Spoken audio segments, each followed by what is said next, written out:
Major Madan இணைகிறார். Major, what is your take? அமெரிக்காவுடைய திட்டம் என்ன? அதுக்கு வேற ஒரு பிளான் இருக்கா, இல்லை ட்ரம்ப் தன்னுடைய ஈகோ வழிகாட்டுறாரா?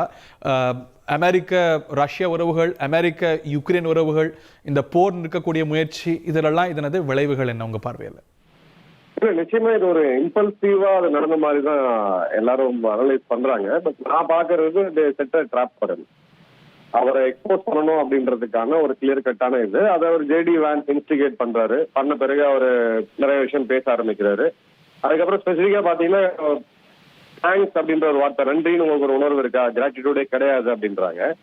இப்ப நீங்க அமெரிக்காவுடைய சோசியல் மீடியா ரிஃப்ளெக்ஷன் பாத்தீங்க அப்படின்னா ஜெலன்ஸ்கி ஒரு கிராட்டிடியூட் இல்லாத ஒரு மனுஷர், நன்றி கெட்ட ஒரு மனிதர் அப்படின்ற மாதிரியான எக்கச்சக்கமான comments from both side, democrats and republic இருக்கிறத பாக்குறோம்.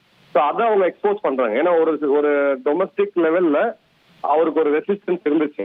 இல்ல நம்ம உக்ரைனை நட்டாத்துல விடக்கூடாது, இதை இழுத்து பிடிக்கணும் அப்படின்னு சொல்லிட்டு இப்போ அவர் கிளியரான ஒரு டொமஸ்டிக் ஆடியன்ஸுக்கு அமெரிக்க மீடியா முன்னாடி ஜெலன்ஸ்கிக்கு இந்த போரை நிறுத்துறதுக்கான இது இல்லை, ஈடுபாடு இல்லை.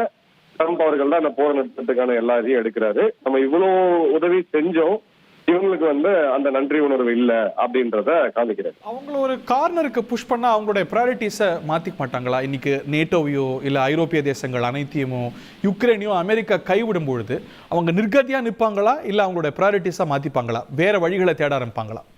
இல்ல, வேற வழிகளை அவங்க ஏற்கனவே தேடினாங்க. ஒரு 2 வீக்ஸ் முன்னாடி பாத்தீங்கன்னா ட்ரம்ப் அவர் டிக்டேட்டர்னு ஜெலன்ஸ்கியை சொல்லும் போது ஜெலன்ஸ்கி இதை உக்ரைன் வார்னு சொல்லல. அந்த சோசியல் மீடியாவோட பதிவுகள் எல்லாம் பாத்தீங்கன்னா யூரோப்பியன் வார் தான் சொல்லிட்டு இருந்தாரு. ஸோ யூரோப்போட சப்போர்ட் இருக்கும் அப்படின்றத அவரு ரொம்ப இன்சிஸ்ட் பண்ணாரு.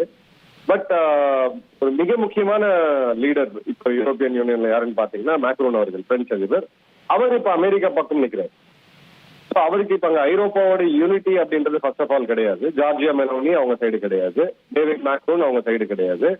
புதுசா வந்திருக்கக்கூடிய பிரெஞ்சு சான்சலர் மெர்ஸ் அவர்கள், அவருமே பாத்தீங்கன்னா ஒரு லாங் டேர்ம்ல ஐரோப்பாவுக்கு தன்னுடைய பாதுகாப்பை தான் பாத்துக்கணும், அமெரிக்காவுக்கு ஐரோப்பாவை பத்தி கவலை கிடையாதுன்னு சொல்றாரே ஒழிய அவர் தன்னுடைய துருப்புக்களை அனுப்புவேன், இல்ல நான் ஒரு குறிப்பிட்ட அளவுக்கான உதவியை உக்ரைனுக்கு செய்வேன்னு அவர் சொல்லல.